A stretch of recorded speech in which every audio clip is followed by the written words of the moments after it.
Assalamualaikum warahmatullahi wabarakatuh. Alhamdulillahirabbil alamin wa bihi nasta'inu ala umuri dunya waddin wa ala alihi washabbihi ajmain. Rabbi shrah li sadri wa yassir li amri wa hlul 'uqdatam min lisani yafqahu qawli. Allahumma ij'alil Qur'an lana fid dunya qarinan wa fil qabri munisan wa fil qiyamati syafi'an. Anak-anakku, sebelum kita belajar, marilah kita sama-sama membacakan basmalah terlebih dahulu. Bismillahirrahmanirrahim. Nah, anak-anak, pada kesempatan kali ini setelah kita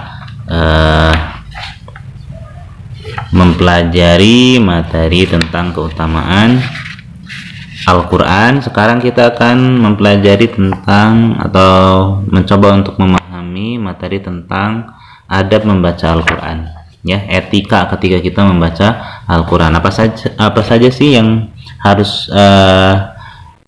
dilakukan ketika membaca Al-Quran, ya? Etikanya seperti apa? Nah, di sini pada halaman 80 nih anak-anak ada gambar, ya, ada gambar mengamati. Coba kalian amati gambar di bawah ini sebagai bahan diskusi dengan teman yang ada di kelompok kalian.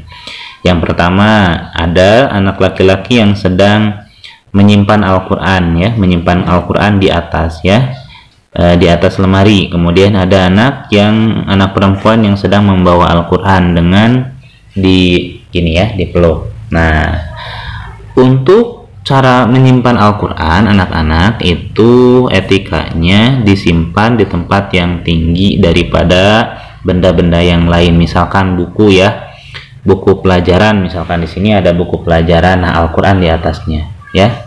Jadi tidak Al-Quran di bawah kemudian buku pelajaran di atas, ya. Atau benda-benda yang lainnya, misalkan pensil. Nah, pensil juga sama, Al-Quran. Misalkan pensil disimpannya di pinggirnya, jadi tidak di atas Al-Quran, ya. Nah, itu adalah etika dalam menyimpan Al-Quran ketika membawa Al-Quran. Nah, seperti ini seperti contoh yang ada pada gambar, ya.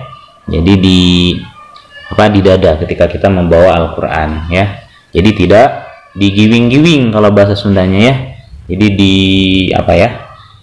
jadi disimpan di pinggir bokong misalkan, ya, ataupun di tempat-tempat yang kurang baik. Nah, ada di halaman 81, adab membaca Al-Quran. Al-Quran adalah firman Allah yang diturunkan sebagai pedoman hidup manusia. Al-Quran memberi petunjuk dan memberi bimbingan kepada umat manusia dalam menjalani hidupnya. Jadi Al-Quran itu merupakan pedoman hidup kita, ya. Nah, agar selamat di dunia dan di akhirat. Kalau kita ingin selamat di dunia dan di akhirat, maka kita harus berpedoman terhadap Al-Quran. Manusia harus menjadikan Al-Quran sebagai pedoman hidup. Bagi seorang muslim, tidak ada ilmu yang lebih utama daripada mempelajari Al-Quran. Khairukum man ta'allama Al-Qur'ana wa 'allamahu. Nah, ini seperti yang minggu kemarin kita bahas nih. Jadi yang terbaik di antara kalian adalah yang mempelajari Al-Quran dan mengajarkannya, ya.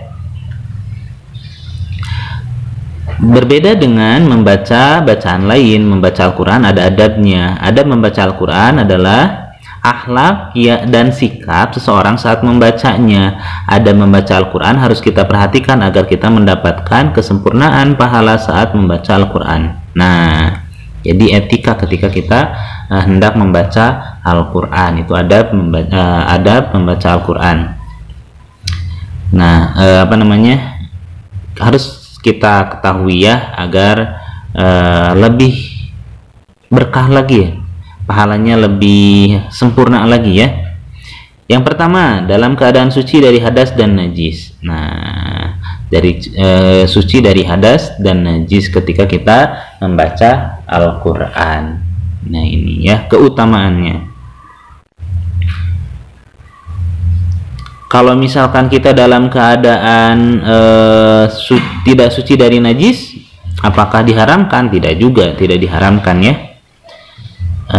Kalau misalkan sucinya dari haid, baru itu diharamkan. Tapi kalau misalkan tidak suci dari wudhu, misalkan kita tidak punya wudhu, nah itu tidak apa-apa, ya. Cuman lebih utama lagi kalau misalkan kita dalam keadaan suci dari hadas dan najis. Yang kedua, duduk dengan sopan dan tenang. Nah, duduknya tidak sambil gini, ya. Kalau bisa jangan sambil begini. Jadi ini misalkan, ya. Nah, itu tidak seperti itu. ataupun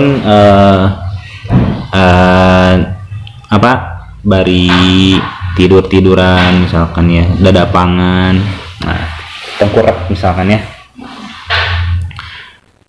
Jadi duduknya dengan tenang dan sopan seperti ini. Nah, ini membaca Al-Quran. Disimpannya juga tidak di lantai ya kalau bisa. Jadi disimpannya tidak di lantai, tetapi di atas, ke bawah, ke atas, diangkat ya, agar tidak agar Al-Quran tersebut tidak ada di bawah kita ya.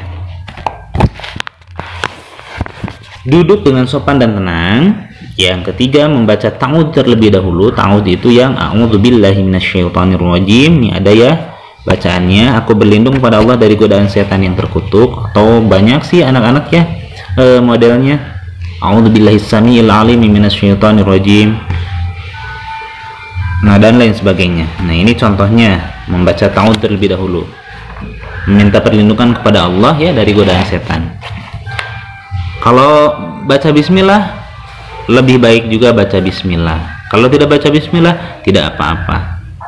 Karena sesuatu hal yang baik ketika tidak diawali dengan basmalah, maka keberkahannya itu kurang ya, kurang keberkahannya.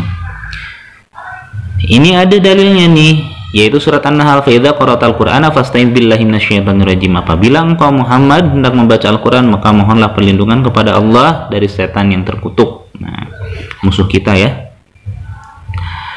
Yang keempat nih, etikanya membaca dengan tartil, perlahan dan tidak terburu-buru ya. Tartil itu membaca sesuai dengan kaidah-kaidahnya ya, tidak terburu-buru. Misalkan contoh ya, ketika kita sholat membaca Al-Fatihah misalnya, Bismillahirrahmanirrahim, Alhamdulillahirrahmanirrahim, Maliki yaumiddin, iyyaka na'budu wa iyyaka nasta'in, shiratal mustaqim, shiratal ladzina an'amta 'alaihim ghairil maghdubi 'alaihim waladdallin, amin. Akan tidak jelas ya panjang pendeknya, makhrajnya, tapi sekira sesuai dengan kaidah-kaidahnya, tajwid dan makhrajnya ya. A'udzu billahi minasyaitonir rajim. Nah ya, seperti itu. Ini ada diterangkan dalam Quran surat Al-Muzammil. Nah, warattilil Qur'ana tartila, dan baca Al-Quran itu dengan pelan-pelan, dengan tartil, sesuai dengan kaidah tajwidnya. Berusaha menghayati ayat-ayat yang kita baca. Kita harus bisa menghayati ya. Makanya kita harus termotivasi nih, anak-anak harus bisa mempelajari bahasa Arab agar kita lebih bisa menghayati lagi ya. Kalau mengerti maknanya, kita bisa lebih menghayati lagi apa yang terkandung dalam Al-Quran. Dalam membaca Al-Quran kita bisa menghayati. Tujuan utama kita membaca Al-Quran adalah untuk mempelajari kandungannya. Sebaiknya saat kamu baca Al-Quran, kamu baca juga terjemahannya. Tanyakan kepada ustadz atau orang tuamu jika kurang paham artinya. Contohnya, misalkan Alhamdulillahirrabbilalamin dalam surat Al-Fatihah. Nah itu apa sih mananya? Segala puji bagi Allah, Tuhan semesta alam. Nah yang sudah kita pelajari ya. Jadi sambil dihayati. Kemudian yang keenam, membaca dengan khusyuk. Menangis karena tersentuh ayat yang dibaca, Allah SWT menjelaskan salah satu ciri hambanya yang soleh. Jadi intinya harus khusyuk membacanya. Wa yakhiruna lil adqani yabkuna wa yaziduhum khusyu'an. Dan mereka menyungkurkan wajah sambil menangis, mereka bertambah khusyuk. Jadi sambil khusyuk ya, jadi tidak sambil main-main, minum, makan, ketawa-ketawa ya. Kemudian yang ketujuh, berdoa memohon perlindungan kepada Allah ketika membaca ayat azab, memohon rahmat Allah ketika membaca tentang karunia Allah. Jadi kalau misalkan ada ayat yang menjelaskan tentang azab, siksa Allah, maka kita memohon perlindungan kepada Allah. Ya, contohnya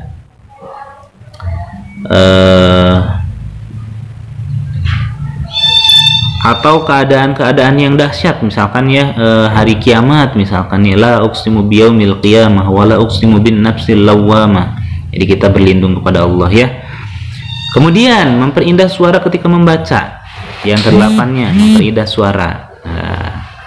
Jadi di sini memperindah suara bukan berarti meliuk-liukkan suara di luar kemampuan kita, ya, akan tetapi membaca sesuai dengan kaidah-kaidah yang berlaku, ya, dengan tajwid, dengan makhrajnya, ya, dengan tajwidnya, dengan makhrajnya. Tapi kalau misalkan anak-anak mau memperindah suaranya dengan suara-suara dilatih misalkannya, seperti ada yang 3 nada, nada rendah, nada tinggi, nada sedang, ya, dan lain sebagainya, itu lebih baik lagi.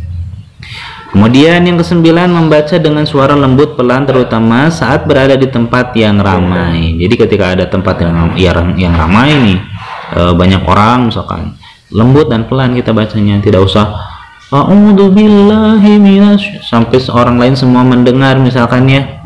Jadi ada 2 kemungkinan. Yang pertama, ada kita ingin dilihat oleh orang lain tuh, jadi ria kan kalau kita ingin dilihat orang lain tuh.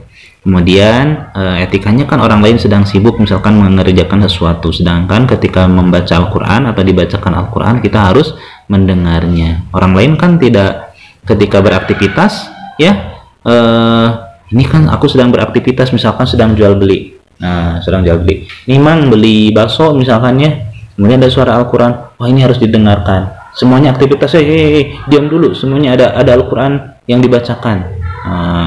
Tidak seperti itu kan. Jadi yang pelan saja kalau misalkan dalam keadaan ramai. Ramainya itu bukan ramai ketika mengaji, ya. Kalau sedang mengaji mah ya nggak apa-apa, sedang mengaji, sedang belajar misalkan, Pak Iqbal misalkan merangkannya di depan kelas misalkan, agar terdengar Pak Iqbal suaranya dilantangkan, jadi tidak dipelankan. Oh ini di dalam kelas nih ramai banyak orang, Pak Iqbal pelan, nggak akan kedengeran kalau seperti itu. Jadi tergantung situasi, ya, tergantung situasi ini maksudnya nih. Ini ada ayatnya, surat Al-A'raf ayat 55. Nah, ud'u rabbakum tadarru'an wa khufyah innahu la yuhibbul mu'tadin. Nah, itu, ya. Kemudian yang selanjutnya itu saja mungkin, ya, anak-anak yang dapat Bapak sampaikan.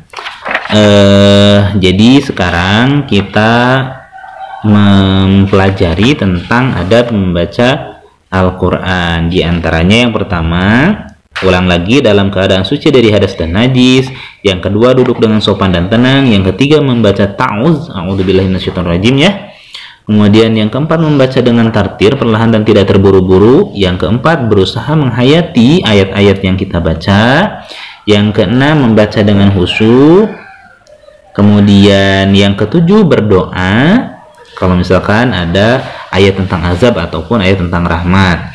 Kemudian memperindah suara yang ketika membacanya. Yang kedelapan. Yang kesembilan, membaca dengan suara lembut pelan terutama saat berada di tempat yang ramai. Itu saja yang dapat saya sampaikan. Semoga bermanfaat. Apabila ada pertanyaan boleh nanti lewat WhatsApp, ya. Terima kasih atas perhatiannya. Kita akhiri dengan bacaan hamdalah bersama-sama. Alhamdulillahirabbil alamin. Akhirul kalam. Assalamualaikum warahmatullahi wabarakatuh.